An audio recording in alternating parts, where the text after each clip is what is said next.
Bueno, como les decía, el tema programado por hoy día es el cronograma que nos envían a nosotros. Es de procedimiento prematuro de placenta y placenta previa. Acá tengo más láminas, pero solamente vamos a tocar lo que es DPP y placenta previa. Hablar sobre esto engloba de todo, de un inicio, engloba hablar las hemorragias de forma general. Dentro de las hemorragias de la segunda mitad del embarazo tenemos en orden de frecuencia la placenta previa, el desprendimiento prematuro de placenta, la rotura uterina, la rotura de la basa previa del seno marginal. Después vienen otras hemorragias de menor cuantía, pero siempre hay que tenerlo en cuenta porque la mujer gestante, cuando va a la consulta, si pierde una gota en su embarazo, una gota de sangre, va a acudir inmediatamente. Entonces tenemos que conocer algunos puntos y cómo correlacionar esto ante una hemorragia leve, moderada, severa, ¿no? Y cuándo catalogar y cuándo realmente es una hemorragia, porque a veces viene la paciente y le va a decir a usted que ha estado con una hemorragia toda la noche, etcétera, etcétera, y tratan a veces o no cuantifican bien, como le digo, una mujer así pierde una gota de sangre, te va a asustar, ¿no? Entonces, para eso nosotros tenemos que tener ciertas consideraciones, sobre todo desde el punto de vista hemodinámico en el paciente y cuantificar si esto es cierto, ¿no? Entonces, se considera hemorragia de la segunda mitad del embarazo por encima de las 20 semanas o 22 semanas actualmente de gestación, ¿no? Estas hemorragias eh, pueden estar cuantificadas en un volumen de una pérdida vaginal o pérdida por cesárea. Normalmente por la vagina se puede perder hasta 500 centímetros cúbicos el sangrado y por vía abdominal igualito, ¿no? Pero cuando hablemos de hemorragias, hablamos pues por vía vaginal por encima de la de 500 centímetros cúbicos y por la vía abdominal mayor de 1000. Entonces, esto es, creo que en una oportunidad les mencioné que una de las primeras causas de muerte, de mortalidad materna que tenemos acá en nuestros países de vía de desarrollo es el sangrado, ¿no? Lo que no ocurre pues con otros países. Esto no debería suceder en las capitales de nuestro departamento, pero aún así esto sucede, ¿no? La hemorragia cuando se da es catastrófica realmente, ¿no? Va a tener bastante cuidado. En el transcurso de la mañana vamos a ir mencionando las consideraciones, el diagnóstico, el tratamiento y qué hacer cuando se esté frente a un paciente y no se encuentre o sigue siendo su segundo de repente y qué cosa tener como alternativa ahí, ¿no?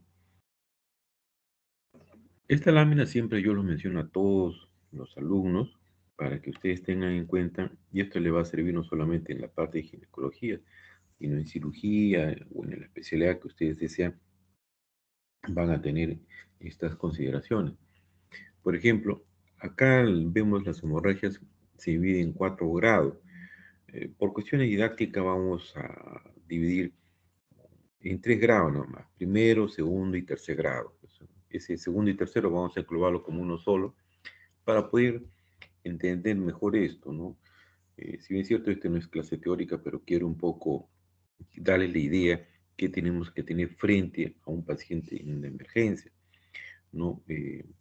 Quiero que vayan conmigo, es como si nos situáramos en la emergencia, ¿qué hacer en una emergencia? No, no lo tomen que tengo que estar apuntando, tengo que estar viendo esto, ¿no? Apuntando todo lo que se diga ahí, sino que vamos a ir grabando, y esto los han llevado durante todos sus cursos ustedes de su carrera, han podido observar lo más importante que vamos a ver acá.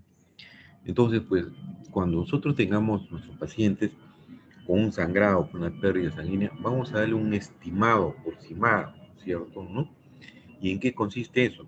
Tenemos que evaluar lo que son las funciones vitales, tenemos que evaluar el llenado capilar, tenemos que evaluar el estado de conciencia, tenemos que evaluar lo que es la función de la diuresis del paciente, ¿no? Entonces, si ustedes tienen eso, básicamente esos 4 grandes grupos, ya te podemos manejar mejor a nuestro paciente, ¿no?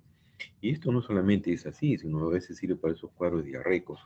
Cuando se pierde volumen, ya no el sangrado, se pierde volumen, ¿no? Entonces podemos nosotros cuantificar más o menos cuánto es aproximadamente la pérdida. Y lo que viene el caso el día de hoy es para ver más o menos el volumen sanguíneo que se va a perder.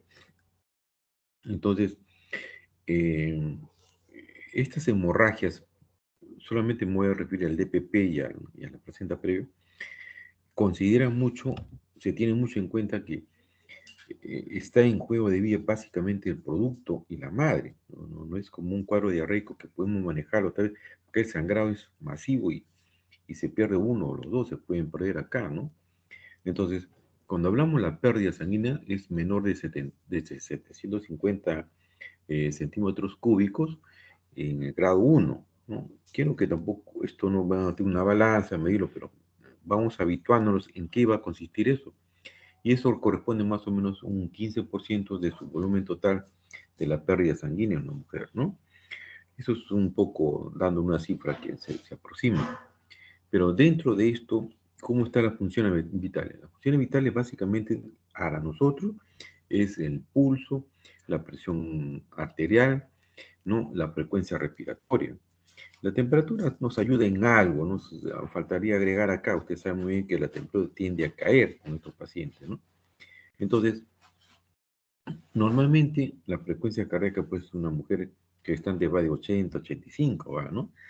Ahora, cuando esta mujer viene con una pérdida aproximadamente de un 15% de su volumen sanguíneo, estamos hablando que su pulso no va a sobrepasar 100 latidos por minuto, ¿no? Su presión arterial se va a mantener normal, casi no va a variar. Mire, con ese volumen de pérdida sanguíneo, 750 centímetros cúbicos, no va a variar su presión arterial en esta paciente, ¿no? Pero lo que sí puede suceder con una mujer que no está gestando o de repente con nosotros los varones perdemos por encima de 500 o menos de 750, ya tenemos pues taquicardia, la presión tiende a bajar, etcétera, etcétera. Lo que una mujer gestante compensa por su volumen que se ha incrementado, su volumen plasmático que se ha incrementado, ¿no? ¿Ven? Casi no se varía. De igual manera, el pulso, de igual manera el llenado capilar, su frecuencia respiratoria casi está, entre comillas, normal. La diuresis está normal, mayor de 100 centímetros cúbicos, ¿no? El estado mental de la paciente está normal o discretamente con una ansiedad, ¿no? ¿Y qué debemos hacer en esos casos? Solamente responderle cristaloides para compensar un poco de esto, ¿no? Vean ustedes, acá no se indica que tenga que pasarle sangre en estos momentos, ¿no? Igual sucede más o menos con el grado 2. Por eso yo digo, el grado 2 y grado 3 vamos a juntarlo nosotros, pero ya va a haber ciertos cambios. Por ejemplo, en el grado 2 dice de 750 a 1500 centímetros cúbicos, o sea, hasta litro y medio. Entonces ya estamos hablando de un volumen mayor, más o menos el 20% de su volumen total. Y la quinta parte aproximadamente para el volumen total que tiene, que aunque se pierde, donde sí aparecen los cambios, ¿no? Hay aumento del pulso, hay disminución de la presión arterial, sobre todo ortostática, ¿no? Cuando se para, le cae, el llenado capilar, entre comillas, se hace un poquito, se prolonga un poquito más, estamos un segundo, ¿no? La frecuencia respiratoria de la paciente se incrementa, hace una taquifinia. ¿Para qué? Para capturar más oxígeno a lugares donde le falta, pero lamentablemente no hay medio de transporte que en este caso se está perdiendo, que es la hemoglobina, ¿no? Entonces lo que hace compensatoriamente es incrementando esa frecuencia respiratoria. De igual manera, la diuresis comienza a disminuir, porque lo que hace el riñón es capturar más líquido para darle un soporte hemodinámico donde hay una pérdida, ¿no? Es un mecanismo compensatorio que hace, ¿no? El estado mental, este paciente ya se encuentra un poquito más alterado, ya está un poco más ansioso, es un paciente que se desespera, un paciente que ya va viendo las cosas de otra manera, ¿no? Y la primera intención ahí es darles cristaloide e inmediatamente pedirle los exámenes de laboratorio que corresponden, ¿no? Mientras tanto, vamos dándole esto. Y si tenemos ya en el grado 3, ya donde el volumen sanguíneo es mucho mayor, ¿no? Miren, casi un 40%, de un 30, 40% de su volumen total, ¿no? Donde evidentemente ya hay pues una taquicardia sostenida, y hay una medición de la presión arterial supino, sobre todo la presión arterial diastólica, ¿no? Y la sistólica, consecuentemente. La frecuencia irradiatoria está por encima de la de 30, la diuresis va disminuyendo cada vez más y más, el estado mental es un paciente bastante comprometido, no un paciente que viene soporoso, un paciente que viene ya, el estado de conciencia lo va a tener alterado el paciente, ¿no? Y en estos casos inmediatamente reponer cristaloides y paquete globular. Y en el grado 4 ya la cosa es más severa, pues, ¿no? Ya vamos al otro extremo, ya, donde la pérdida sanguínea es por encima de 2 litros, estamos hablando más del 40%, ¿no? Estamos hablando solamente de cifras ya mayores a esto, ¿no? El pulso 140 y posteriormente va a tener que bajar eso, ¿no? Ya entra en bradicardia porque ya no hay respuesta. La presión arterial prácticamente ya no se detecta, ¿no? El llenado capilar es tan lento, 3 segundos para nosotros es muy, muy lento, mayor de 3 segundos, ¿no? La frecuencia respiratoria mayor de 40, hay una acrocianosis, el paciente ya comienza a tener una respiración filante, superficial, ¿no? Y la diuresis, esto se ya prácticamente una oligoanuria y llega a una anuria. Y el estado mental, muchos de esos vienen en coma o vienen convulsionando estos pacientes, ¿no? Es decir, esto es una idea para nosotros cuánto se pierde volumen. Esto es importantísimo porque esto lo van a manejar ustedes cuando ven una mujer a la emergencia. Les digo, doctor, estoy con hemorragia. Miren, ustedes hacen lo que les estoy manifestando: funciones vitales, diuresis, estado de conciencia, el llenado capilar, y veo que no está alterado. Entonces, ese sangrado que no tiene esta mujer, con la justa llegará tal vez a 750 centímetros cúbicos, que no va a alterar. Pero eso no quita que tengamos que pedirle los controles, doctores, ¿no? Porque puede venir una mujer que venga de provincia y su hemoglobina está elevado, ellos manejan hemoglobina pues 18 más o menos, ¿no? 17.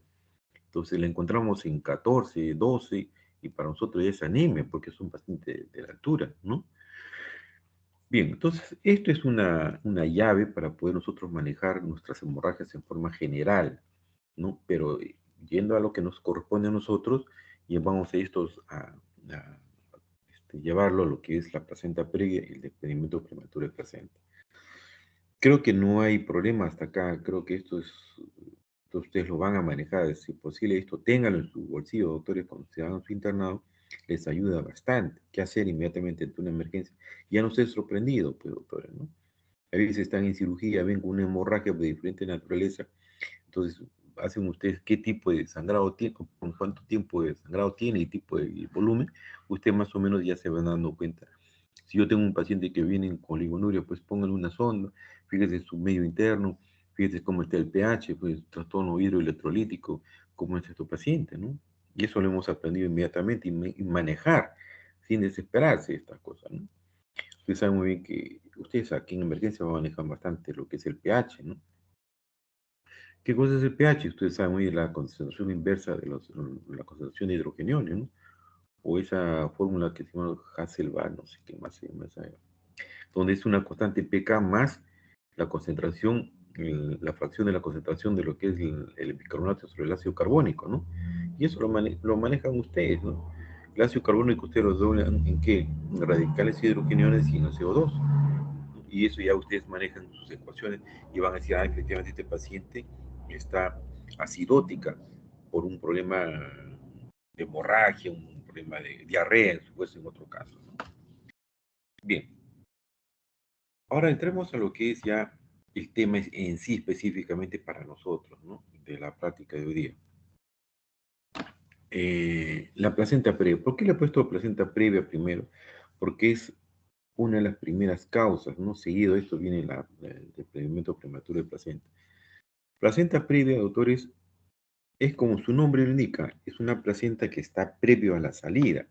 Normalmente una placenta se ubica en el fondo uterino, en la cara lateral, en la cara posterior o en los lados se puede ubicar una placenta, ¿no? Pero normalmente no tiene por qué ubicarse en el orificio cervical interno. Si se ubica en ese lugar, va a dificultar su salida del producto por ese canal, lógicamente. No va a salir por un lugar que está tapado, pues, ¿no? Entonces, eso es la placenta, eso se llama placenta previa. Hay diferentes tipos de placenta previa que ahora los voy a mencionar, pero para que se den cuenta ustedes que esa placenta está en una situación una presentación anómala, no es el lugar donde debe estar. Entonces hay factores que hacen que esa placenta se quede ahí, ¿no?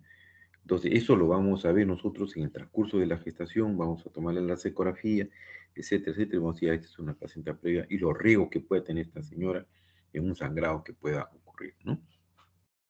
Entonces, eh, esto es lo que, como se llama, les quiero decir como introducción. Ahora, la placenta previa, doctores, es, como si ustedes mismos pueden ver, es una inserción anómala de la placenta que se inserta en el segmento inferior que puede ocluir el orificio cervical interno de forma total o parcial, cerca de este, ¿no? De ahí va a venir la clasificación de placenta previa. Es decir, esa placenta está en el lugar por donde debe salir el feto. Entonces, si existe un obstáculo, no va a haber pues salida del producto. Y lo que es peor, cuando la mujer empieza su trabajo de parto, comienza a dilatar, ¿no? Comienza a incorporar, después dilata, va a encontrar ahí toda la lengüeta del placenta o la parte del placenta y comienza a haber una hemorragia, doctores. Es una hemorragia, se viene masiva que hay que actuar, pero inmediato, ¿no? Hay que intervenir inmediatamente porque en cuestión de minutos podemos perder ese producto primero y secundariamente la madre, ¿no? Entonces las hemorragias hay que tener en cuenta eh, el volumen que les estoy manifestando, ustedes van cuantificando en grado 1, grado 2, grado 3 o grado 4, según lo que se presente el caso, ¿no? Para eso tenemos que conocer bien lo que son las inserciones de la placenta. Normalmente en la parte inferior de la placenta, perdón, del útero, y vamos a encontrar nosotros lo que es la unión de lo que es el, el, el cuello y el cuerpo, la unión es el istmo, ¿no? Que vamos a encontrar en esa zona, ¿no? Entonces, ese istmo, a medida que crece el útero en un embarazo, se convierte en una zona que se llama segmento. El segmento tiene poca cantidad de fibras elásticas, ¿no? Tiene, pero en menor cuantía. Cuando ese segmento se ve alterado o está rico de tejido endometrial, fácilmente la placenta se queda ahí. O a veces tiene múltiples cesáreas, esta señora, múltiples, me estoy refiriendo 2, 3, 4. Cuando no se cierra bien, no se afronta bien los extremos, entonces va a haber tejidos aberrantes, entonces eso va a provocar que la placenta se quede en esa zona, entonces no migre. Normalmente hay una teoría que se llama la migración placentaria, es decir, cuando la placenta está en la inserción baja o está en el cuello, esta placenta, entre comillas, les digo esto porque esa placenta después de un tiempo lo va a encontrar en la región fúndica. No, oiga, caramba, pero ¿cómo es que la placenta va a ir de esa manera a ese lugar? ¿No? Entonces, eso se llama la teoría de migración placentaria. ¿En qué consiste? No es que la placenta tenga sus pseudopos y vaya a caminar por dentro, no, eso no es. Lo que pasa es que a nivel del segmento donde estuvo esa placenta, a medida que crece el embarazo, ese segmento se elonga, ese segmento se estira, ese segmento crece, ¿no? Entonces, de tal manera lo arrastra a la placenta en la cara lateral anterior o posterior. Entonces, por eso dice, entre comillas, una migración placentaria, ¿no? Eso está descrito. De tal manera que cuando ustedes toman una ecografía, le va a decir a ustedes que efectivamente hay una placenta previa. ¿Y cuándo ocurre más o menos? 20 semanas, 22 semanas, hasta 26 semanas. Toman una ecografía a las 36 semanas o a las 32 semanas, van a encontrar ustedes que prácticamente esa placenta ya está en su lugar. Entonces digo, ¿cómo me explico? Y esa es más o menos la explicación que uno va a dar. Pero cuando la placenta no migra, no va a esos lugares, se queda por más que avance la gestación, entonces, ¿qué sucede? ¿No? Entonces voy a decir, hay algo que lo ha detenido acá. Hay algo que ha pasado acá. ¿Qué pasó? De repente esa placenta se quedó, permítanme algunos términos para que me cuenten, se pegó, se adherió, penetró, se fijó lo que fue y no migró. O existe un obstáculo arriba que imposibilita que esa placenta vaya. Por ejemplo, la distosia de presentaciones. Por ejemplo, 2, 3 fetos adentro. Por ejemplo, fetos grandes. Entonces, impiden la migración de esta placenta a esos lugares. Entonces, más o menos le estoy dando esa idea, ¿no? Ahí dice, el cemento posee fibras musculares, por lo tanto es más delgado, provocando mayor riesgo de acretismo placentario. El acretismo es cuando la placenta se pega, se adhiere, se junta ahí, ¿no? Sus cotilones penetran.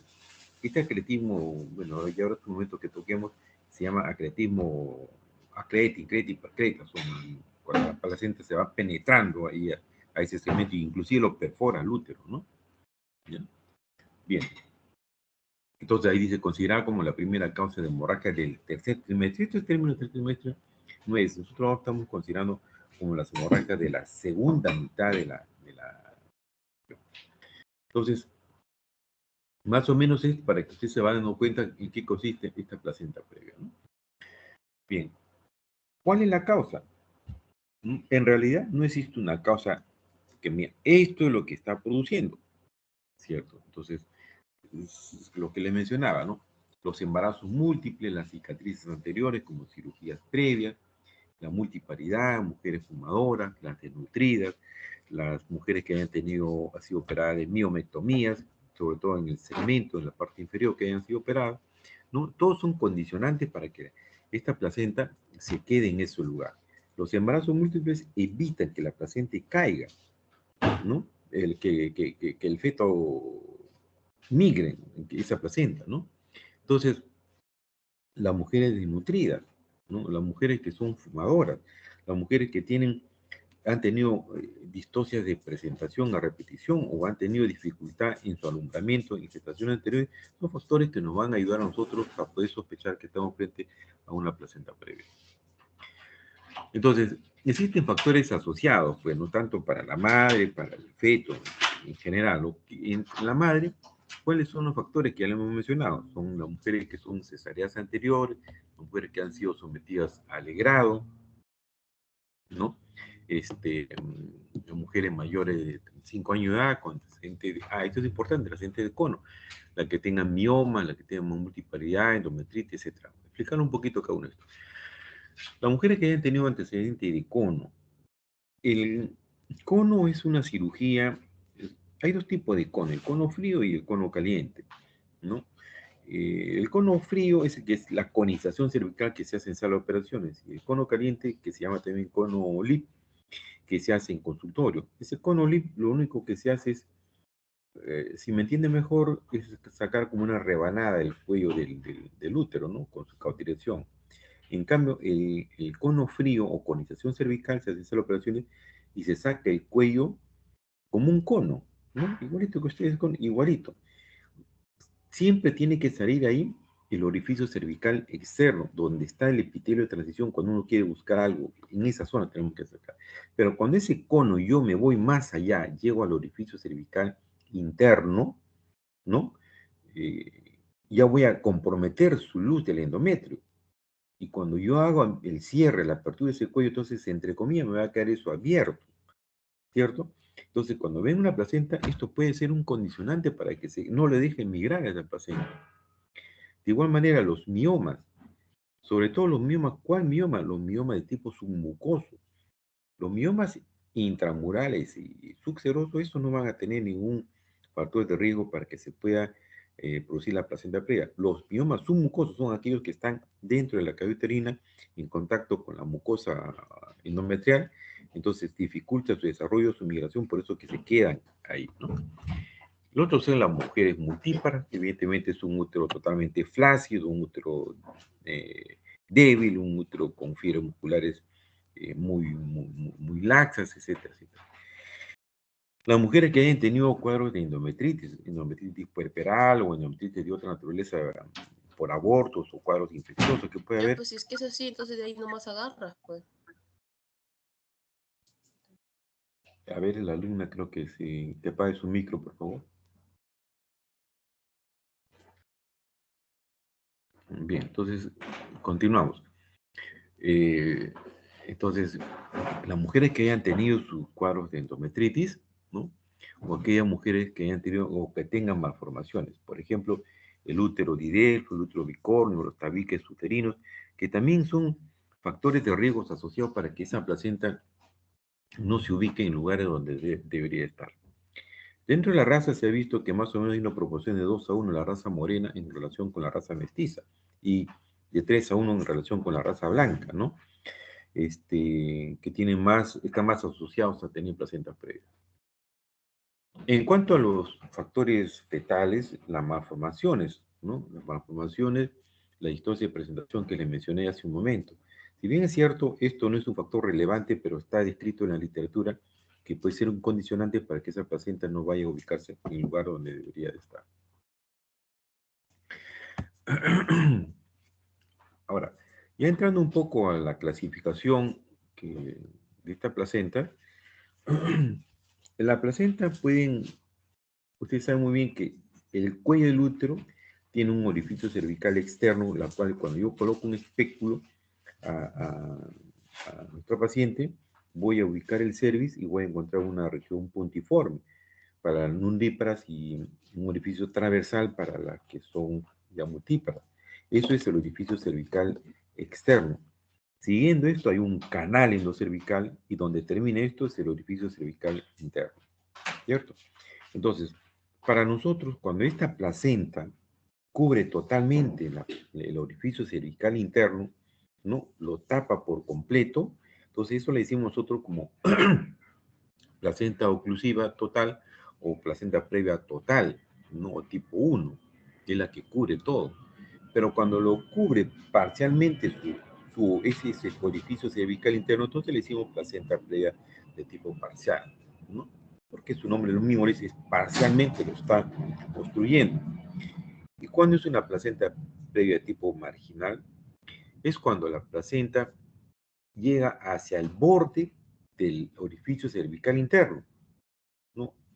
Y la otra definición que es la placenta de inserción baja, ¿no? Esa placenta de inserción baja, para unos está escrito y para otros no, ¿no? Pero está dentro de la clasificación. Por ejemplo, cuando la placenta llega aproximadamente a 2 o 2.5 centímetros del OSI, se considera como placenta previa de inserción baja.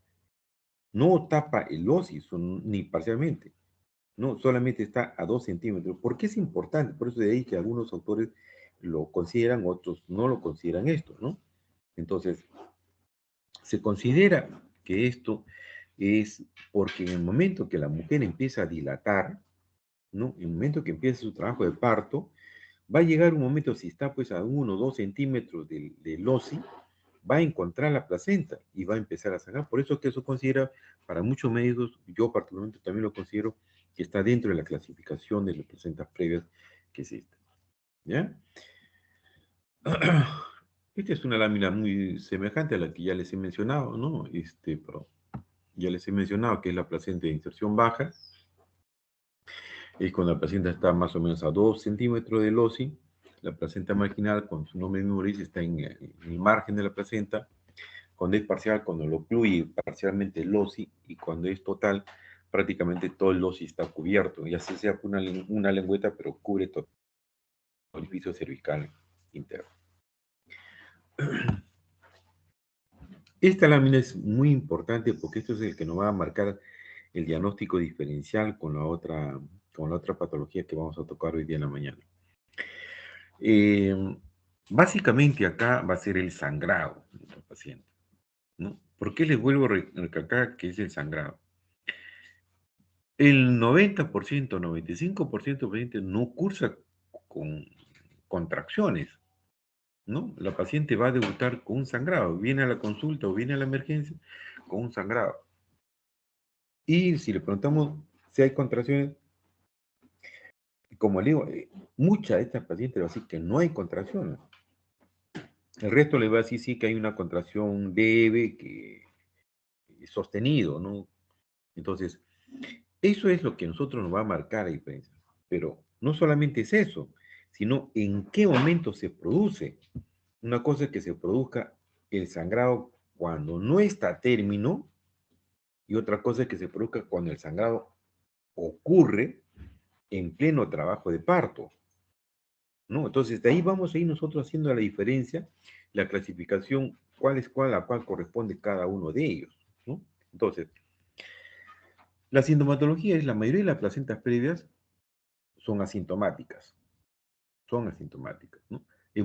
Hay una hemorragia de color rojo rutilante, ese es importante, eso es el punto más importante con el otro. Es un sangrado de color rojo rutilante, doctores, pónganse en la cabeza eso no se lo olvida.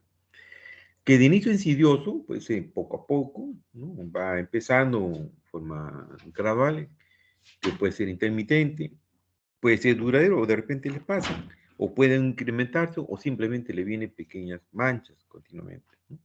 Pero siempre el sangrado tiene que ser rojo, rojo vivo, creo que se le menciona a otro, ¿no? Muchas veces el tono se encuentra conservado, es decir, no hay contracción, ¿no? Está relacionado esto muchas veces con la distosia de presentación. O sea, una distosia de presentación, un feto intraverso, oblicuo, podálico, no, cualquier situación que pueda darse esta criatura, ¿no? Va a dificultar la migración de esta placenta, ¿no? Entonces, el sangrado, por lo general, no compromete el estado general de la paciente, ni del producto, ¿no? Por lo general no lo compromete, porque el sangrado es leve, el sangrado es de forma gradual, es insidioso, pero por lo general no lo va a comprometer su estado.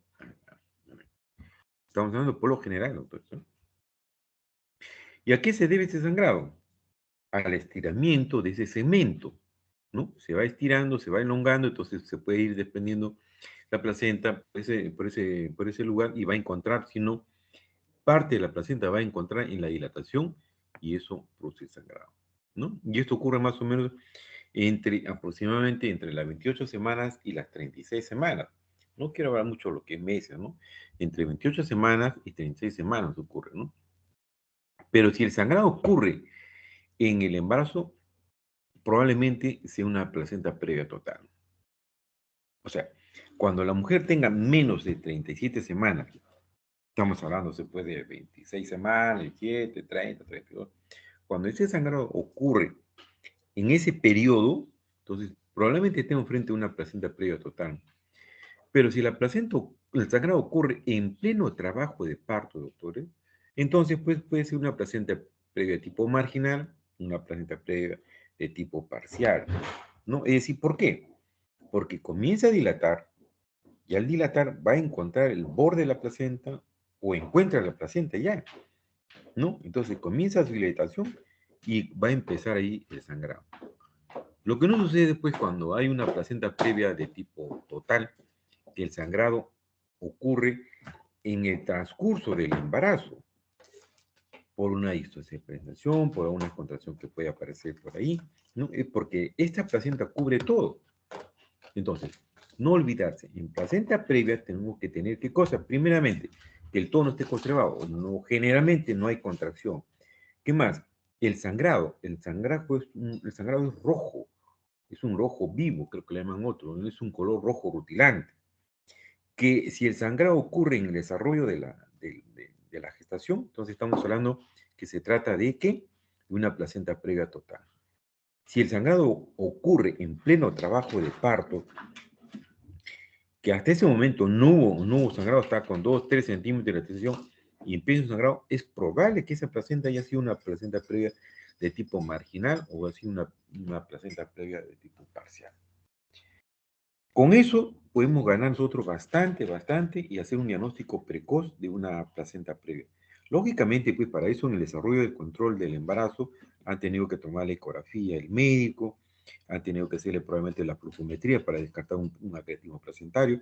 Es decir, ya la placenta viene controlada, pero si yo tengo una paciente que no es controlada, probablemente cuando ustedes hagan serum y en provincia, ustedes van a tener el gran porcentaje de las mujeres no tienen control prenatal. Y en muchos lugares no cuentan con ecografía, es más clínico lo que uno se comporta. Por eso que es importante esta sintomatología. No hay contracciones por lo general. Es un sangrado rojo rutilante. Es un sangrado que puede ocurrir en el desarrollo de su embarazo. Hay que sospechar que sea una placenta previa de tipo total. Pero si el sangrado ocurre ya en pleno trabajo de parto, entonces tengo que sospechar que sea una placenta previa de tipo marginal o parcial, y por qué no decirle una placenta previa de tipo de inserción baja, cuando ya probablemente tenga 3, 4 centímetros de dilatación.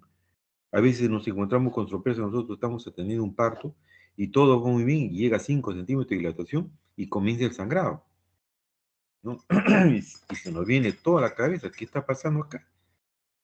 Revisamos cuello normal, hay buenas contracciones, inicialmente no hay compromiso del producto, está con buena frecuencia cardíaca fetal, ¿no? Hasta que ya vea el compromiso que ya les mencioné a ustedes en nuestra tabla, en el grado 1, 2, 3 y 4, qué volumen se pierde para que vea ya hay un compromiso de la criatura, ¿no? Y como regla general, cuando ustedes tengan ya una placenta previa diagnosticada, ¿no? No se le debe hacer el tacto vaginal. Está totalmente contraindicado un tacto, salvo que ustedes tengan acostado a su médico residente de mayor año o a un médico asistente al costado, y lo que es aconsejable tener sala de operaciones disponible al costado de su sala de parto. Por alguna eventualidad, porque uno puede realizar un tacto vaginal a estos pacientes inocentemente, tal vez un interno, un residente de primer año, por su ánimo de hacer su diagnóstico, se encuentra con la placenta previa ahí, que es como una almohadilla, lo que nosotros decimos a veces es un colchón placentario, es blando. Lamentablemente cuando se toca esto comienza a sangrar y el sangrado es mayor. Entonces, no se debería hacer como regla general esto, salvo aquel que tiene experiencia y se tenga disponibilidad de sala de operaciones para inmediatamente darle solución a este problema. ¿Cómo hacemos el diagnóstico? Hoy en día, pues, tenemos la ecografía, lo tenemos en cada esquina, tenemos nosotros los ecógrafos, ¿no? Acá en Lima, pero en provincia, pues ustedes de repente hay un solo ecógrafo y de repente ese ecografista no está, o de repente no tienen, ¿cómo se llama? Ecografista. Entonces, la situación se complica, pues, en provincia. Por eso que tenemos que verlo clínico nosotros, ver cómo ha sido su evolución de su gestación, cómo está, en el examen de Leopo, cómo está esa cabeza, dónde está, si tengo una gestación que está a término, ¿no? Tiene una gestación que tenga ya 40 semanas y la cabeza está arriba, no haya, ni siquiera se ha insinuado y toco algo blando abajo, hay que sospechar por ese lado, por la parte clínica, ¿no? Cuando uno escucha los latidos cardíacos fetales, siempre hay que escuchar los latidos de la criatura, ¿no? El latido de la criatura va de 120 a 160, doctores. Es como un caballito para saltar así, ¿no? Eh, pero si ustedes escuchan un ruido soplante, así, soplante como un soplo, ¿no? Y va de acuerdo con los latidos de la madre, con la frecuencia cardíaca de la madre, esa es la placenta. Es un soplo, ¿no? Y tiene esa frecuencia de la madre, de 80, lo que tienen. Eso ustedes toman, paralelamente toman el pulso de la madre y van a encontrar eso ahí, ¿no? Que es un latido soplante. Esa es la placenta. Si eso ustedes se encuentran en la región del hipogastro, definitivamente, clínicamente, ya estoy diciendo sospecha que este probablemente sea una placenta de distensión baja o una placenta previa probablemente, ¿no? Entonces, el aspecto clínico nos ayuda mucho. No olvidarse, la maniobra de Leopold, la penetración está fuera, ni siquiera está insinuada en la región, en el hueco pélvico, no está insinuado, entonces hay que sospechar eso, ¿no? Y los latidos que podamos ver. Es decir, si no contamos ¿cómo se llama? Con una ecografía. Pero como les vuelvo a repetir, en el desarrollo de la gestación, usted le toma la ecografía y ya el ecografista le va a orientar a ustedes que estamos frente a este cuadro, ¿no? O puede estar la placenta cerca al OSI, ¿no? Y de paso también se le debe hacer la flujometría ahí para ver el grado de penetración o inserción o el grado de acretismo que pueda tener, para darnos un pronóstico a esta mujer que de repente se pueda ir a una cesárea, una esterectomía, ¿no? Cuando se tenga este tipo de acretismo, no se debe ya insistir en sacar la placenta, ¿no? Ya uno ya tiene que ir programado para hacer una cesárea histerectomía en esa paciente.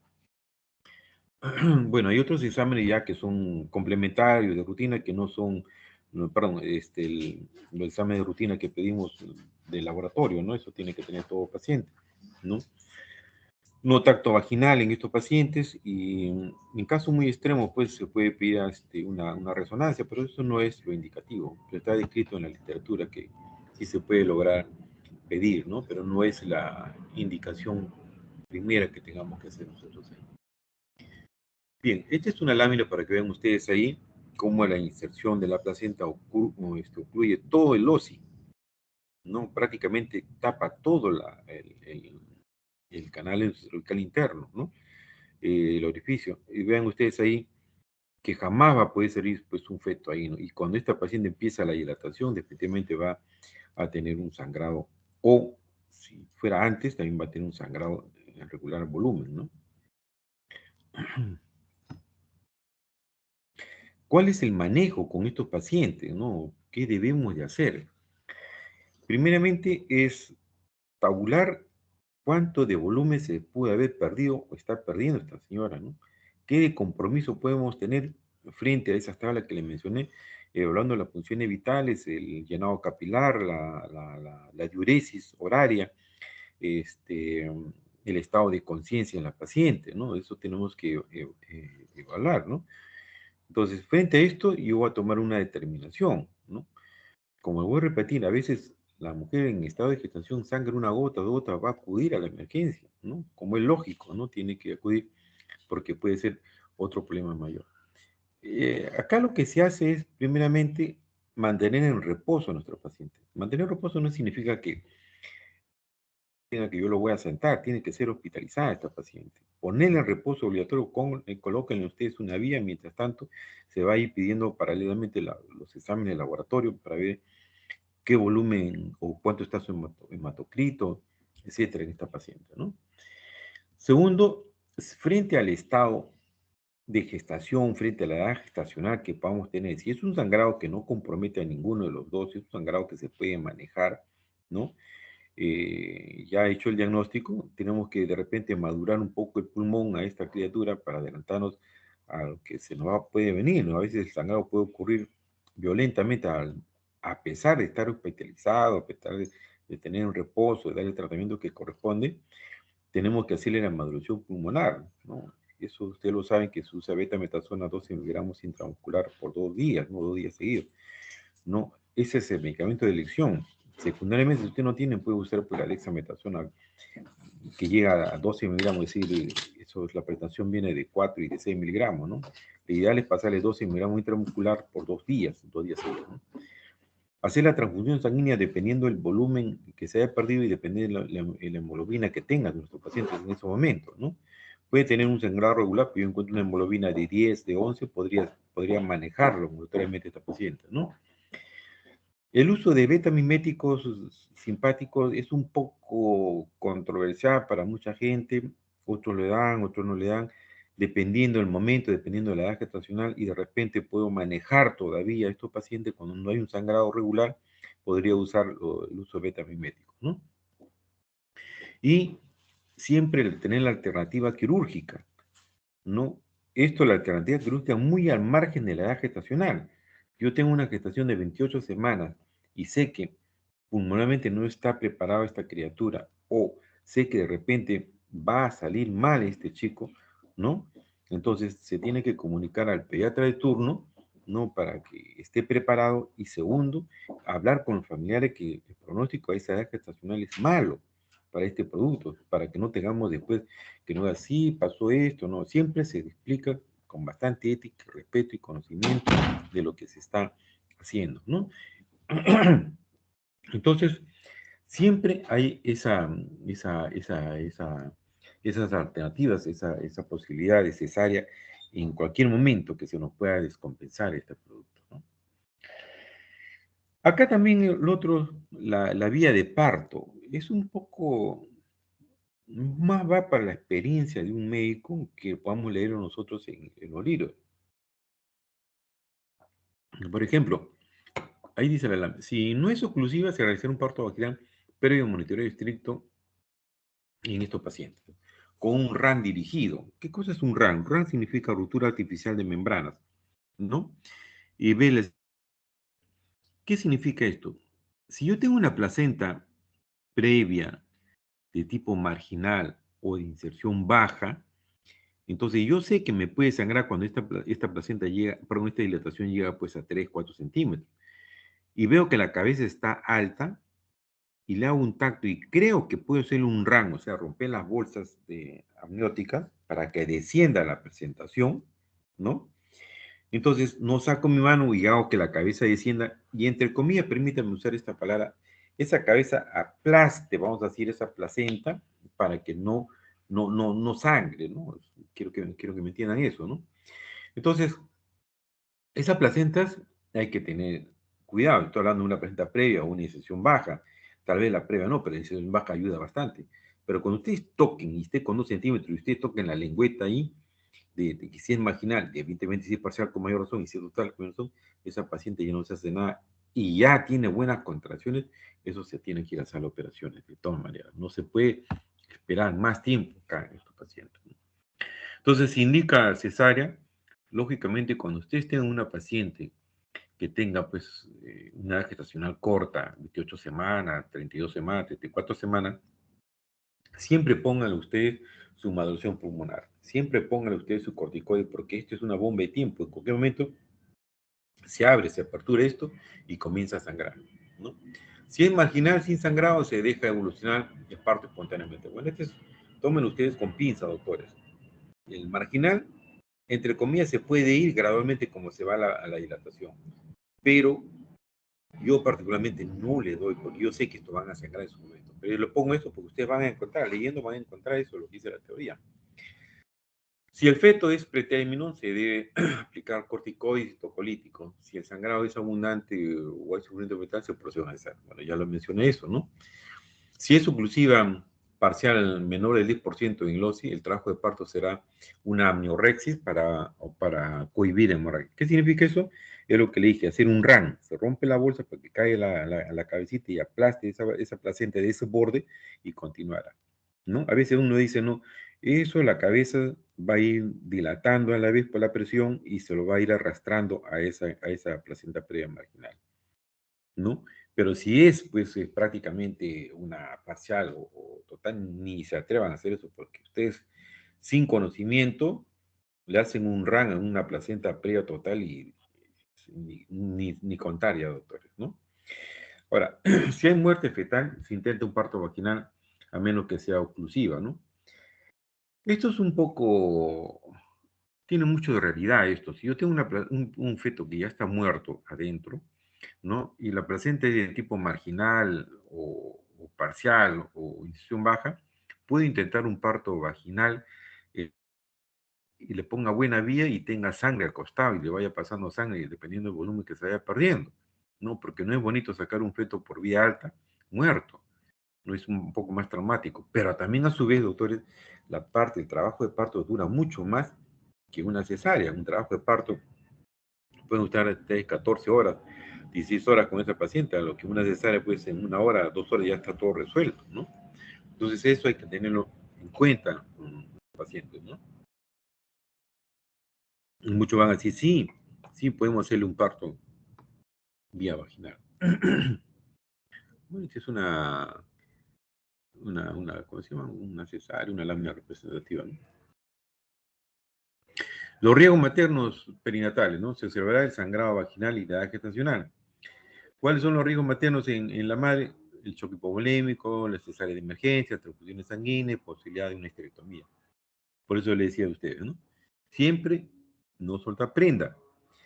Hagan una flujometría a ese paciente, ver cómo está esa placenta, cómo está inserta, ¿no? Y definitivamente, pues en los productos hay que ver esto, ¿no?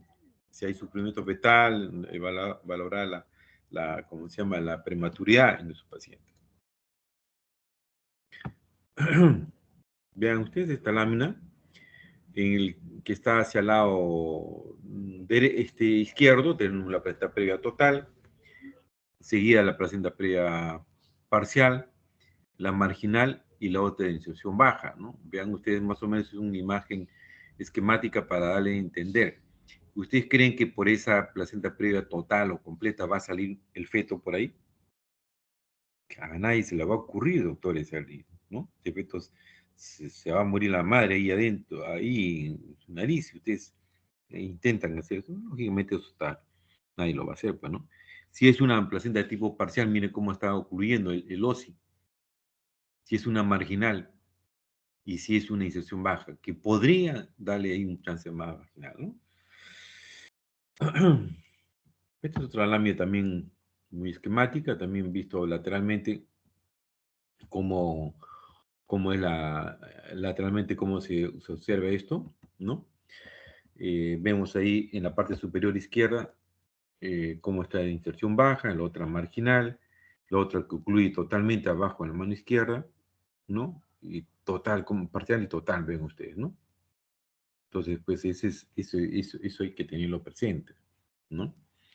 Otra lámina también en forma esquemática, vean también de otra manera, es un dibujo para dar una imagen representativa a esto, ¿no? La placenta previa de tipo parcial y total, ¿cómo se ve en la parte inferior? Vean ustedes cuando ustedes colocan un espéculo, ¿no? Cómo tapa esa placenta en forma parcial, y el que está hacia la derecha, cómo tapa totalmente el óseo, ¿no? O sea, todo el orificio cervical está cubierto ahí, ¿no? Bien, también es algo esquemático, ¿no? Es una placenta previa de tipo total, ¿no? Eso es una hemorragia que se viene nuestro paciente. Bueno, a una pregunta sobre placenta previa, doctores, a ver.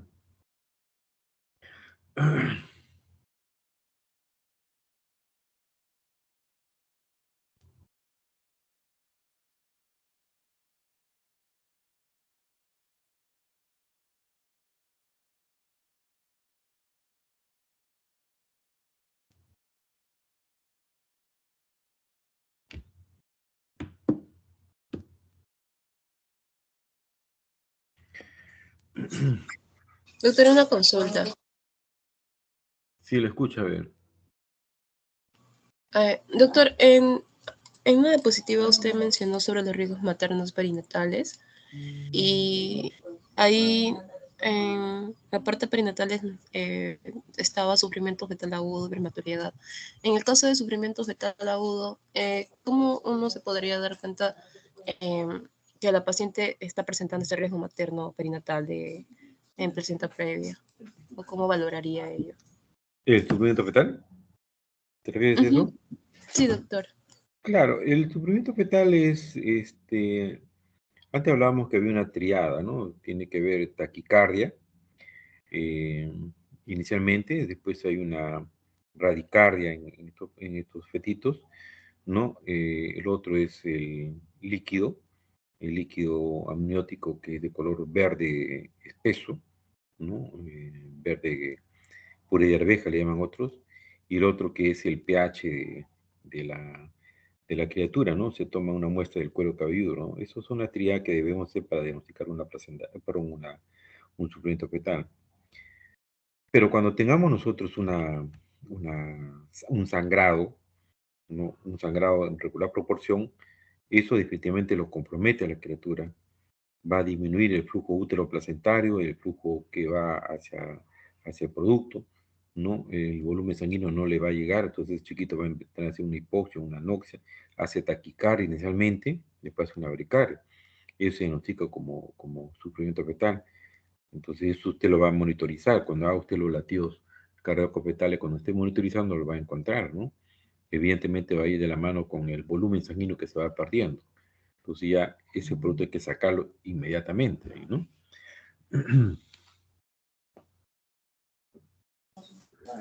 Ay, doctor, gracias.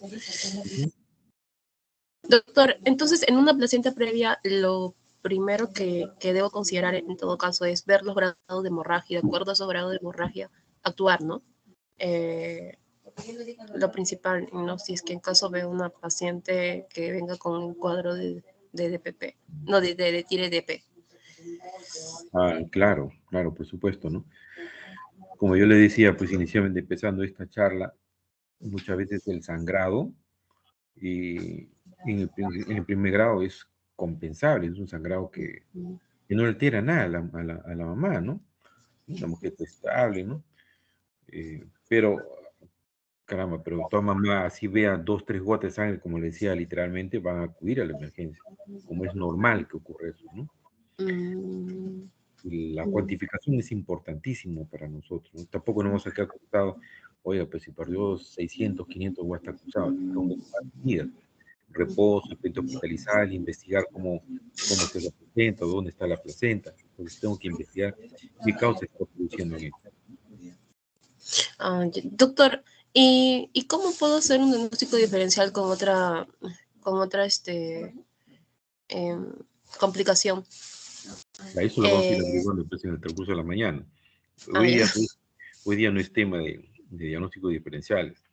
Ya les dije inicialmente cuando empezamos esto, las hemorragias de la segunda mitad del embarazo son lo que es la placenta previa, el DPP, la ruptura uterina, la basa previa, seno marginal, ¿no? Bien, Ya, ¿alguna doctor. pregunta? Bueno, entonces, como se llama, hemos visto que la placenta previa, todos los problemas que nos puede acarrear, efectivamente, ¿no? Ahora tocaremos el otro punto que estaba programado, que era desprendimiento prematuro de placenta. Su nombre también lo está indicando, ¿no? Se desprende la placenta antes de, ¿cierto, no? Estamos hablando, pues, antes del trabajo de parto o durante el trabajo de parto, ¿no? Entonces, por eso se llama desprendimiento prematuro de la placenta, ¿no? Entonces, como su nombre mismo dice, lo indica, se desprende esta placenta. Imagínense usted una mujer que tenga 30, 32 semanas y se haya desprendido de la placenta, ¿no? Pues, lo primero que ocurre es que muere el feto inmediatamente y secundariamente la madre se ve comprometida, ¿no?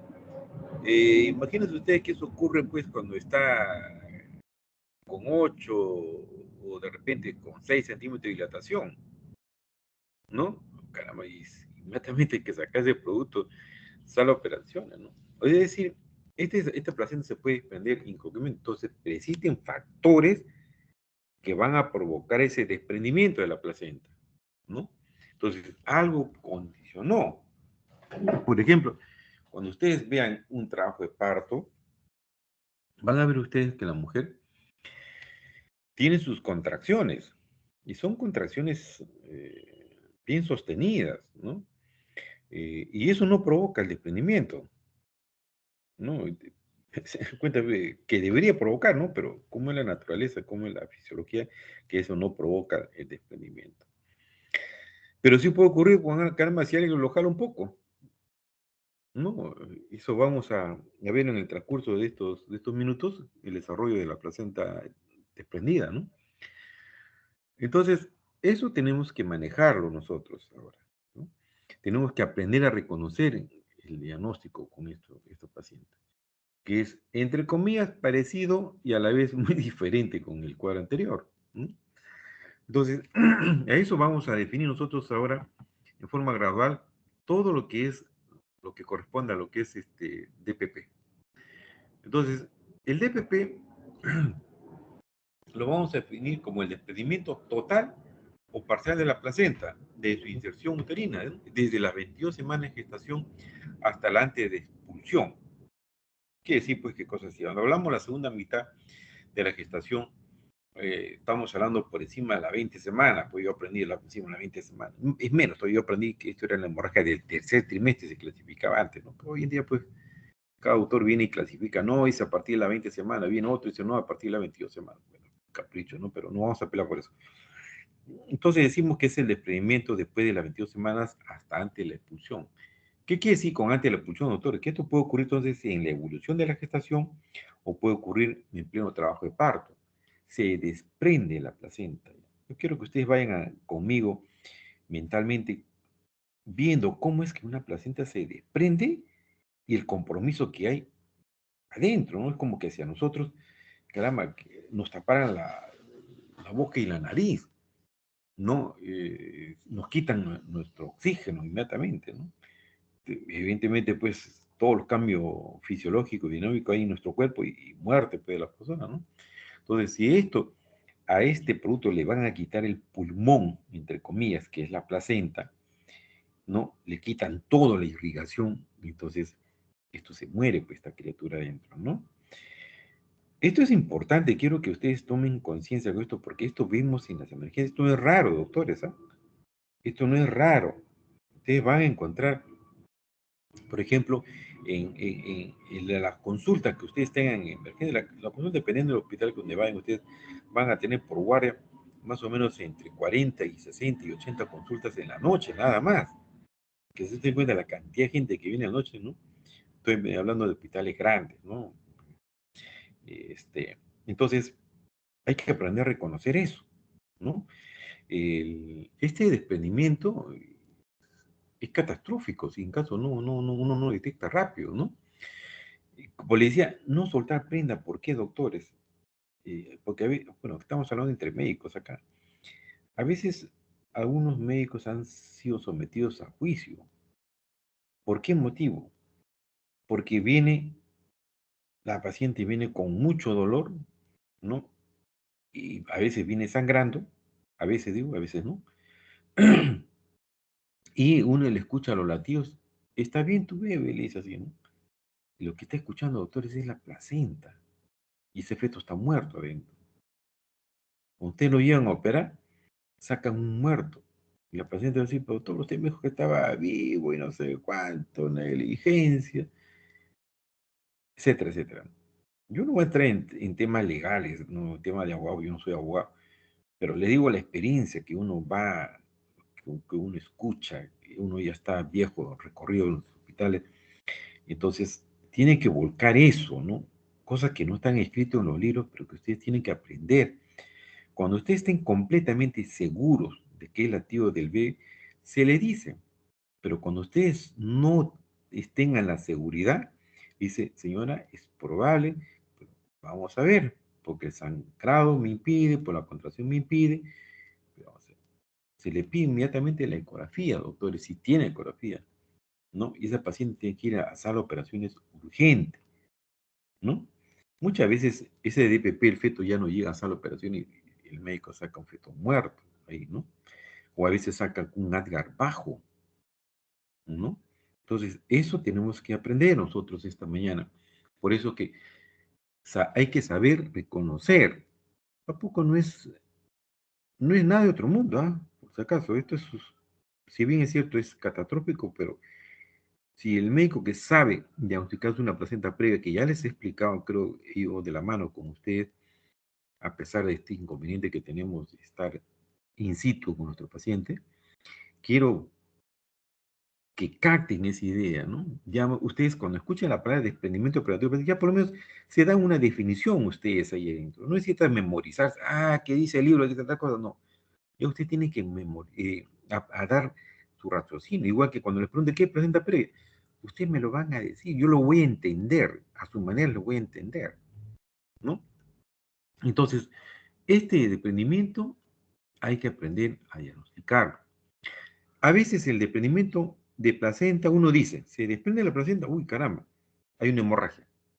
Debo haber una hemorragia. Como la placenta previa, pongo que todas son hemorragia. Estas a veces no. A veces no, doctores, no se observa.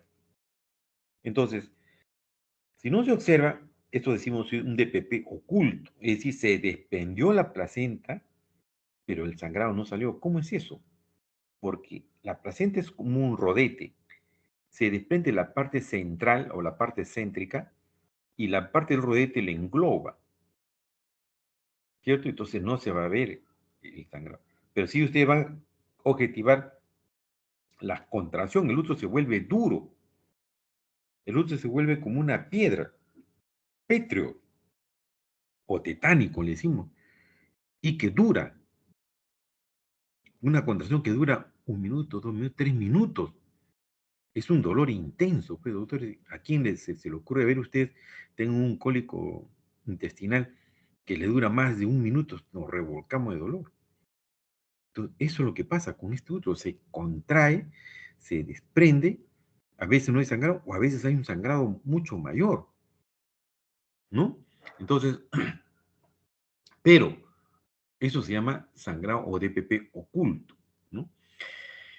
O a veces se desprende por una parte periférica y por ese lado se diseca y comienza el sangrado. Vamos a verlo por la parte vaginal, lo vamos a observar, ¿no? También esto se le conoce como el nombre de EPP o abrupto placentario. También van a encontrar ustedes en un libro o un médico por ahí en su práctica le dice es un abrupto placental, entonces, es un DPP, lo está diciendo, ¿no? Suele ocurrir más o menos en el tercer trimestre, ¿no? Esto, bueno, esto ya, lógicamente, ¿no?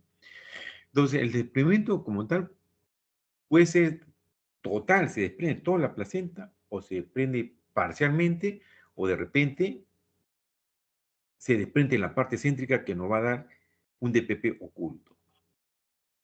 Entonces, el 99.99% de autores hay dolor. Hay dolor, es un útero contraído, sostenible, duradero, pétreo, tetánico, lo que usted quiera llamar, pero es constante y muy doloroso. Y secundariamente se puede acompañar con un sangrado, ¿cierto? Ese sangrado va a venir poco a poco, o a veces viene en regular volumen, dependiendo el porcentaje de desprendimiento que pueda tener. O a veces no, doctor, no sangra nada. Y es un diagnóstico, usted toma la ecografía y la prensa de desprendido total. Van a ver ustedes, abren ese producto, sacan ese feto y está llenecito de sangre adentro. Muerto y con el compromiso, evidentemente, de la madre que puede haber, ¿cierto? Entonces, ya más o menos con esas definiciones, por eso que quiero que capten esa idea, existen algunos factores de riesgo. O sea, no todos me van a hacer, pues, definitivamente, ¿no?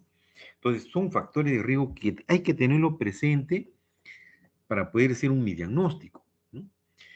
De lo menos a lo más, cuando mujeres de mayores de 35 años, mujeres añosas, desde el punto de vista histérico, decimos añosas. Oiga, pero no todos los pacientes que tienen mayor de 35 van a hacerlo, por si acaso. Es un factor de riesgo, nada más hay que tenerlo en cuenta. Otro es la multiparidad, ¿no? Ese útero que tenga esas mujeres que tengan 6, 7, 8 hijos, ese útero está débil, entre comillas, no tiene buen colchón residual, entonces se puede desnutrir, se puede prender fácilmente. Aquellas mujeres que tengan antecedentes de haber tenido DPP, hay un 15% en ese grupo de mujeres que puede repetir la causa. La hipertensión inducida del embarazo, es decir, la preeclampsia, eclampsia o gel, puede llevar a tener un DPP. Entonces, a veces le preguntamos a los residentes, ¿cuáles son los factores de riesgo, doctor, por que se produzca ese DPP? Lo primero que es la hipertensión. ¿Qué más? Le quedan en la luna. Entonces, hay otros factores de riesgo, ¿no? Como ya le digo, la preeclampsia, la eclampsia, el síndrome de Gel, los cuadros hipertensivos, ¿no? Las mujeres añosas, la multiparidad, los que sobredistienden ese útero, el polidramnios, o lo que se rompe la bolsa en forma abrupta. Se rompe la bolsa y el líquido extravasa por la vagina y eso hace que el útero se contraiga inmediatamente y lo desprenda la placenta. Las mujeres que ya son, bueno, este es otro factor social, el tabaquismo, etc. El vaciamiento rápido de polidramnios. Cuando ustedes tengan un parto vaginal y sepan que es un polidramnios, ¿no? O sea, mucho líquido, cuando ustedes quieran hacer un RAN, hagan un RAN dirigido, se rompen las bolsas por vía vaginal para que descienda la presentación, pero no se saca la mano, doctores. Ustedes se ayudan, se hace un RAN en contracción y gradualmente esa cabeza va a ir cayendo, ¿no? Y de esa manera vamos a evitar que se desprende esa placenta que está ahí. Los cordones umbilicales cortos, los pequeños, ¿no? Ese cordón que mide 50 centímetros, vamos a tener un cordón pues que mida 15 centímetros, 20 es cortito, y esos movimientos de la criatura, los movimientos de rotación que puede hacer la criatura, puede jalar el cordón y lo desprende la placenta interna. Esos niños que tienen 2, 3 vueltas en su cuerpo de cordón, cuando el cordón es largo y se van enrollando, hacen que entre comillas ese cordón se vuelva corto y desprende y jale la placenta, ¿no? Los accidentes, los traumas, las caídas, los accidentes automovilísticos, los golpes, ¿no? Las famosas patadas, a veces cuando ustedes van a escuchar, viene la mujer, que mi esposo me pateó en el estómago, qué sé yo. Entonces, consideremos así como un factor de riesgo eso, inmediatamente tomar la ecografía. Y no soltar prenda, doctor, porque a veces uno agarra y dice, no tiene nada, señora, la placenta está muy bien, vaya a su casa y después regrese de media hora, una hora y está con la placenta desprendida. Cuando tengan ustedes esos pacientes, por más que le diga el ecografista está bien, Si ustedes tienen espacio, hospitalicen, pero si no, déjenla en emergencia 2, 3 horas y vuelvan a chequear, no pasó nada, entonces recién podrán darle de alta a ustedes a su paciente. Los factores nutricionales, los desnutridos, ¿no? Las mujeres anémicas, las mujeres con deficiencia de folato, que no hayan tomado el folato adecuado, ¿no? Las versiones externas. ¿Qué significa eso de las versiones externas, doctor? Las versiones externas son aquellas que ustedes de repente han escuchado, o de repente los familiares mayores a veces hablan sobre esto. Estos, ¿cómo se llama? Versiones cuando, por ejemplo, alguien le dice, oye, tu feto está podálico, tu feto está en transversa. Entonces no falta ahí alguien, punto suspensivo, perdón la palabra, que dice, yo te lo acomodo, yo lo volteo tu feto. Y que hacen por encima de la barrita, comienzan a masajearlo, un podálico, lo voltean, lo jalan, lo empujan. Es decir, esto está descrito en la medicina folclórica, en los anales de la obstetricia, ¿no? Que hacen, hasta ahora poco lo hacen, si más no recuerdo, deben hacerlo todavía por ahí en unos lugares, ¿no? O sea, hacen ese masaje, hacen una versión externa, como hilo y encefálico. ¿Qué pasaría si ese producto tiene un cordón breve? ¿Qué pasaría si ese producto tiene 2, 3 vueltas en su cuello? ¿Mm? Definitivamente lo van a jalar la placenta, pues definitivamente se va a desprender esa placenta, por eso que está totalmente contraindicado. Si ese feto estuvo podal y contraverso, existe una razón por cual se colocó esa criatura ahí. ¿Ya? Entonces, esas versiones externas no existe, salvo la versión interna en otros casos, ¿no? En otros casos, si tienen un gemelo, el primero salió cefálico, el otro se encuentra transverso, ustedes pueden hacer una versión interna, introducir con experiencia. Ustedes introducen la mano por la vagina, llegan a la cavidad uterina, sin romper las bolsas, en el espacio mentalmente ustedes tienen que ir chapando los pies de la criatura. Es fácil de reconocer los pies, ¿no? A veces se toca la mano, quieren jalar la mano. Los pies, pues, una plantilla larga con dedos cortitos, ¿no? A diferencia que una mano es con dedos largos, ¿no? Y más corto, más redondo, más ovalado el pie, ¿no? De esa manera reconocemos el pie. Y los dos pies, una vez que han tenido ustedes, lo traccionan y lo jalan hacia el canal vaginal. Eso se llama versión interna, se llama eso, doctor. Acá tenemos, bueno, estos factores que ya algo les mencioné, ¿no? La multiparidad, la edad, las enfermedades como vasculares, como lo que ya les mencioné a ustedes, ¿no? El problema hipertensivo que va a la cabeza, los traumas, los problemas nutricionales, los hábitos nocivos, y son factores que condicionan a tener esto, ¿no? Y esta lámina también es para ver un poco lo que viene a ser algunos factores de riesgo para un desprendimiento de placenta, ¿no? Ya prácticamente los he mencionado. Esto, ¿no? Bien, y ya.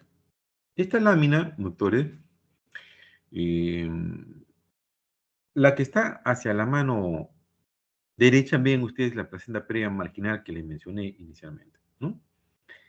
Vean ustedes hacia el lado izquierdo lo que es el desprendimiento prematuro de placenta. El que está hacia arriba es una hemorragia oculta, es decir, se ha desprendido la placenta, pero en su parte central, y todo el rodete está implantado, es decir, el sangrado está ocurriendo, y esto no cursa con sangrado, doctor vaginal, solamente va a tener contracciones.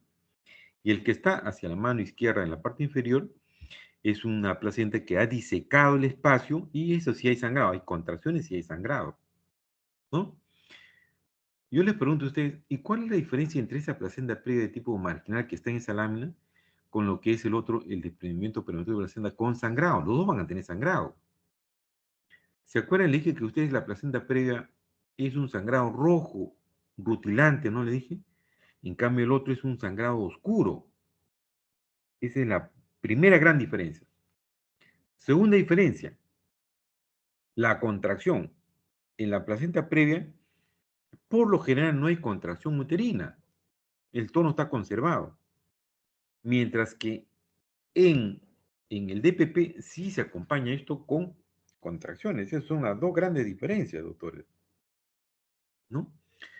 Ven ustedes ahí cómo se desprende la placenta. Es un dibujo bastante esquemático, una placenta normal y cómo está desprendida, ¿no? Vean acá también, muy semejante cómo se desprende la placenta, cuál es la irrigación, ese sangrado que vean ustedes en el otro lado, ¿no? Porque se ha desprendido la placenta. El otro es, ¿qué sería esto? Un DPP, entre comillas, oculto, ¿no? Porque no vamos a ver el sangrado por la parte inferior. ¿Cuáles son los síntomas acá? ¿No? Y algo les iba adelantando.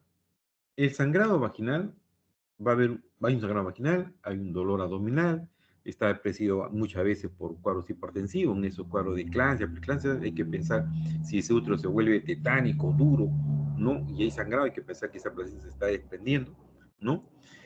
A veces viene óbito este producto, a veces no.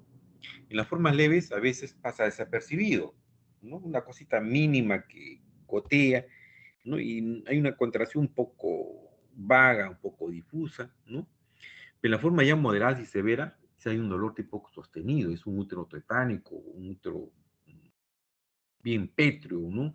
Es un útero que lo ponen en la barrita, ustedes lo tocan, caramba, es una piedra ahí en esos sitios, ¿no? Es un útero que le decimos nosotros en medicina, ahí está con taquisistolia e hipersistolia, ¿no? Es frecuente la contracción y el útero está con una hipersistolia, o sea, esa sístole es totalmente sostenido, ¿no? A veces se acompaña pues, con muerte y sufrimiento fetal, o si no, como pues, ¿no?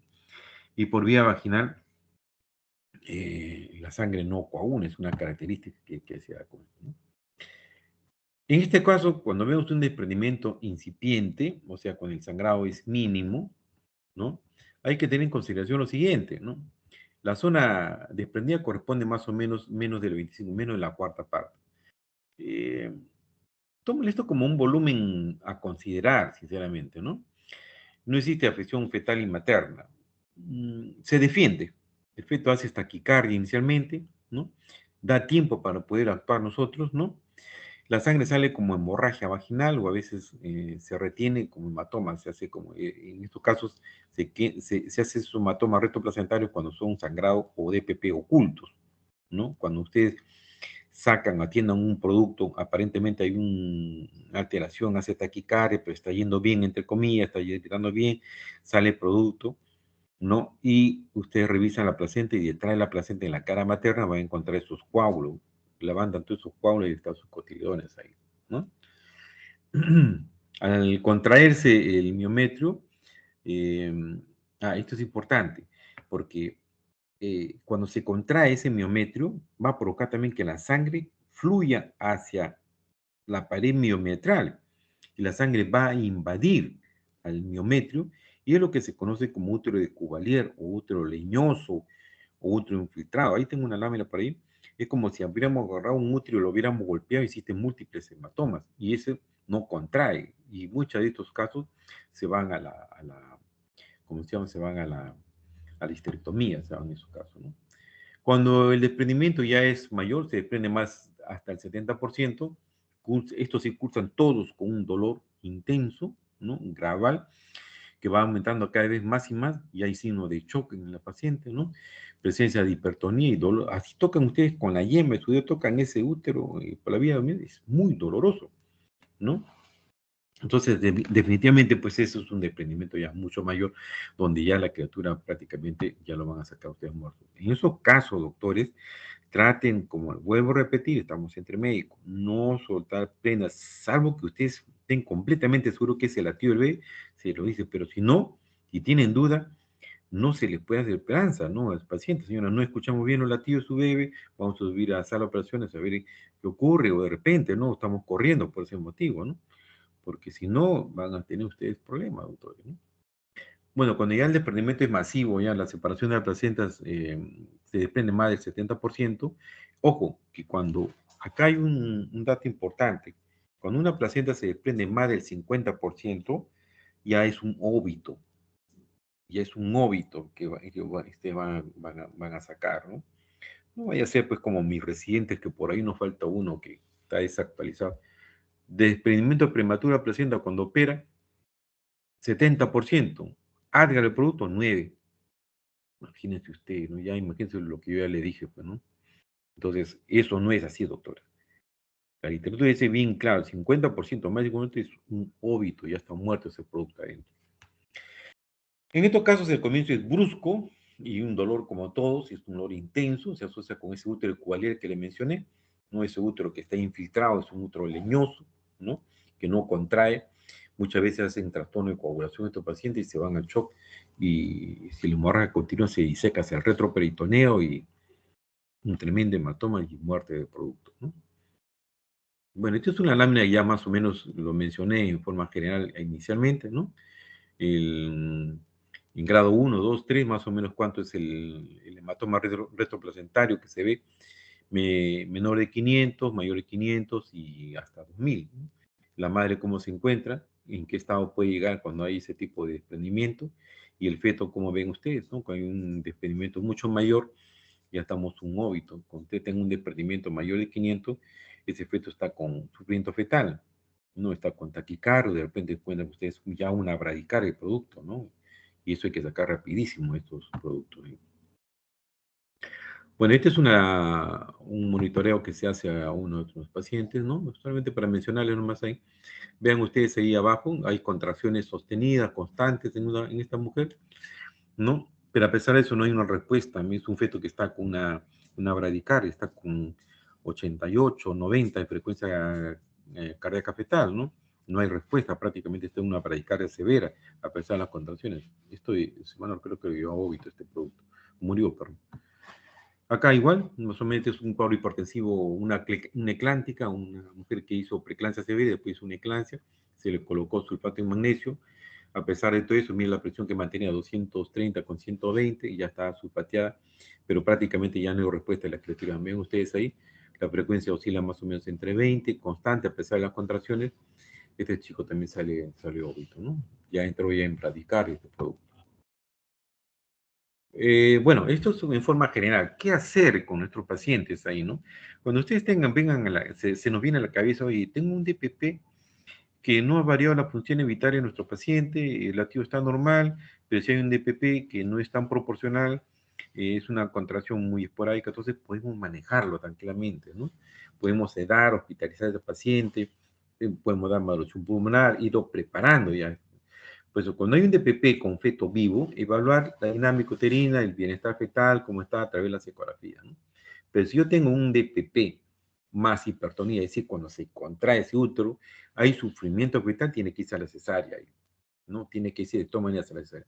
Pero si tengo un DPP sin hipertonía, o sea, no hay esa contracción brusca, sostenida, y los latidos se encuentran, entre comillas, normales, y es un producto pequeño, inmediatamente tengo que, pues, darle corticoide y tocolítico con signo de interrogación, porque para muchos dice está bien, pero otros no. Entonces, que darle un confort, de repente pasarle sangre, de repente usar el corticoide con nuestro paciente y tratar a nuestro paciente.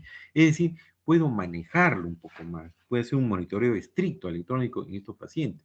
Pero si ya tiene más de 36 semanas, es mejor sacar ese producto de una vez. Si yo tengo un DPP con óbito, es decir, el feto ya se ha muerto dentro más del 50% de desprendimiento que hay, ¿no? Entonces, estos pacientes, para uno médico dice, bueno, estos pacientes ya con feto muerto, con más del 50%, es mejor sacarlo por abajo, ¿no? Puede haber un trastorno de coagulación en estas mujeres y el momento de operar puede tener problemas con la coagulación, no me contrae y va a sangrar por todos lados, ¿no? Entonces, en esos casos se coloca una buena vía y se coloca sangre y ir valorando cómo va el trabajo de parto en esa mujer tratando de sacar ese producto, ¿no?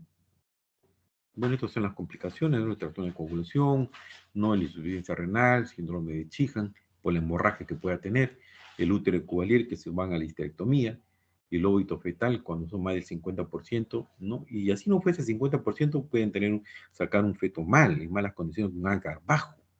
Ustedes saben que agar menores de 3 le queda una secuela severa al producto, ¿no? El choque hipovolémico, que ustedes saben eso. acá tenemos el diagnóstico diferencial entre uno y otro, ¿no? El diagnóstico diferencial entre lo que es una placenta previa y un DPP. ¿Cómo se inicia generalmente la placenta previa? Es un curso insidioso, mientras que el DPP es brusco y progresivo. El estado general de la paciente, ¿cómo está? Cuando le dije inicialmente, es un estado conservado, inicialmente es una paciente que se puede manejar, puede irse a la anemia, pero en cambio en la mujer con DPP, si es oculto, va a ir avanzando gradualmente, y si hay una hemorragia, pues se puede ir al shock. ¿Cómo está el tono? Si hay contracciones en la placenta previa, normal, pero en cambio en el DPP hay una contracción sostenida. ¿Hay dolor en la placenta previa? Generalmente no, le dije. Y en el DPP sí hay dolor. ¿El feto cómo está en la placenta previa? Pues está normal, lo puedo manejar. En cambio, en el DPP sí se me va a ir un sufrimiento fetal. Esto es importante, doctores. El color de la sangre. El color de la sangre, que le dije a ustedes, en la placenta previa es rojo, rutilante, mientras que en el DPP es un sangrado oscuro. ¿Ya? La cantidad de sangre en la placenta previa puede ser mucho mayor y en el DPP, entre comillas, entre comillas, ¿eh? Porque puede ser el sangrado oculto que está ahí, como le mencionaba, ¿no? Entonces no da la pena, si hay la contracción sostenida. ¿Están precedidos cuadros toxémicos? Sí, el DPP, mientras que en la placenta previa no está precedido del mismo, ¿no? Vean ustedes acá cómo se desprende una placenta, ¿no? Es el que está a la mano izquierda, ¿no? Esto puede disecar un espacio y irse hacia la vagina, ¿no? No, esta es una lámina solamente esquemática para poder ver, ¿no? Esto es lo que le mencionaba. Es el útero de Cuvelier. Es un útero leñoso, un útero infiltrado, es un útero como si hubiera tenido hematomas, y esto generalmente no contrae, generalmente, doctores, ¿eh? Generalmente, le digo generalmente porque antes decíamos útero de Cuvelier, todos se van a histerectomía. ¿Ya? Bien. Eso sería todo. ¿Alguna pregunta?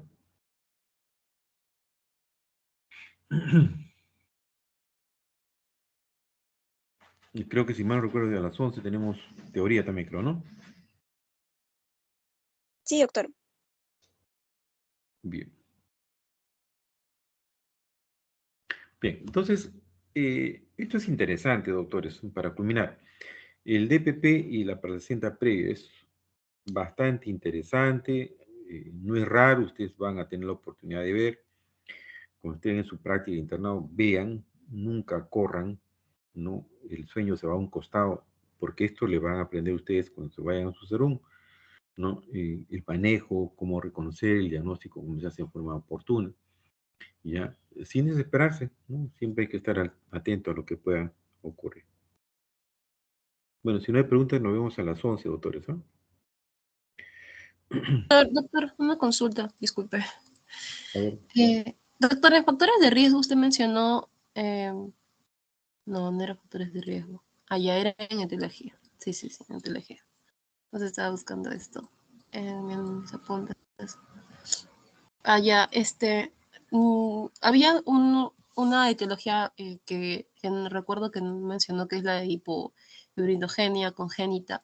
Y eso, no sé si podría explicarnos ello. No, Es ese como, solamente es un dato que yo le encontré, pero aquellos pacientes que tienen ese cuadro de alteraciones de fibrinógeno, no solamente esto, sino esta placenta previa también puede traer este consumo de fibrinógeno, ¿no? Y eso sí nos va a alterar todo el problema nosotros, el problema de coagulación, ¿no? Y cuando queramos operar, caramba, es horrible, si no va a sangrar por todos lados.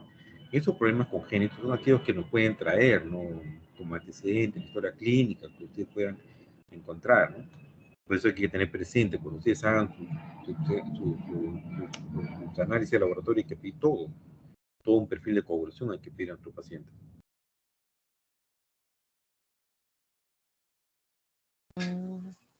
ya, doctor. Doctor, y en caso de los pacientes, bueno, lo que usted mencionó es que en su gran mayoría creo que son de DPPs ocultos, ¿no? Que Y en caso que haya pacientes que sí presentan hemorragias, que no es BP oculto, también igual el color va a ser el mismo del color así vinoso, pero me imagino que va a tener que pasar un tiempo la paciente para que pueda hacer ese sangrado, ¿verdad? O sea, para que tenga ello, a comparación de la placenta previa, que sí, pues ahí sí es diferente el color del sangrado, ¿no? Yo no les he, yo no les he dicho de que el DPP oculto es frecuente. Yo les he mencionado que hay DPP oculto, que eso puede presentarse y puede disecar. A veces esto no se ve, como ustedes vieron en una lámina por ahí, está desprendido todo y no se ve. No es que sea, no es que sea frecuente más el DPP oculto, ¿no? Al contrario, sería uno de los menos, porque estos pacientes se desprende esa placenta y comienza a disecar. Cuando se desprende el oculto es en la parte central de la placenta y la parte periférica de la placenta no lo deja, esto se va englobando, va creciendo a la parte interna. Y a veces es un hallazgo, ¿no? Porque todo está yendo muy bien, doctora, y cuando ya sale el producto, está con 8, 9, 10 centímetros, sale el producto, ¿no? Y de repente hizo taquicardia en su momento, y el médico lo manejó bien porque estaba yendo bien la dilatación, y cuando usted investiga cómo salió su placenta, ahí se encuentra a veces, ¿no? A veces es un hallazgo. Gracias a Dios no hubo mayores, ¿no? Bien. Ok, doctor, gracias. Nos vemos a las 11, doctora, ¿ya? Gracias, doctor. Gracias, doctor. Gracias, doctor. Gracias, doctor.